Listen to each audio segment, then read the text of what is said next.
নমস্কাৰ বন্ধু বান্ধৱীসকল সকলোকে স্বাগতম জনাইছোঁ এই চেনেলৰ অন্য এটা নতুন ভিডিঅ'লৈ। বন্ধু বান্ধৱীসকল নিয়ৰৰ ফুল ধাৰাবাহিকখন মাজত মাথো আৰু কেইটামান এপিছড বাকী, তো তাৰ পিছত এই নিয়ৰৰ ফুল ধাৰাবাহিকখন অন্ত পৰিব। 2019 চনৰ 16 ডিচেম্বৰৰ পৰা আৰম্ভ হোৱা এই ধাৰাবাহিকখনে ইতিমধ্যে বহুতো দৰ্শকৰ মন জয় কৰিবলৈ সক্ষম হৈছে আৰু এই ধাৰাবাহিকখন মৰমেৰে আদৰি লৈছিল। ইতিমধ্যে আগৰ ভিডিঅ'টোত আপোনালোকক জনোৱা গৈছিল যে নিয়ৰৰ ফুল ধাৰাবাহিকখন কেতিয়া শেষ হ'ব পাৰে, কিন্তু আগৰ ভিডিঅ'টোত আপোনালোকে সঠিকভাৱে জানিব পৰা নাছিলে যে এই ধাৰাবাহিকখন কেতিয়া শেষ হ'ব।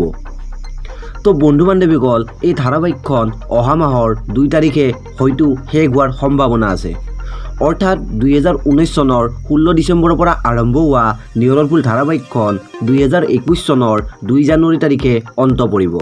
তো বন্ধু বান্ধৱীসকল আপুনি যদি নিয়ৰৰ ফুল ধাৰাবাহিকখন চাই ভাল পাইছিল তেনেহ'লে এটা লাইক কৰি দিব আৰু এই চেনেলটো ছাবস্ক্ৰাইব কৰি কাষতে থকা বেল আইকনটো বজাই দিবলৈ একদমেই নাপাহৰিব। ধন্যবাদ।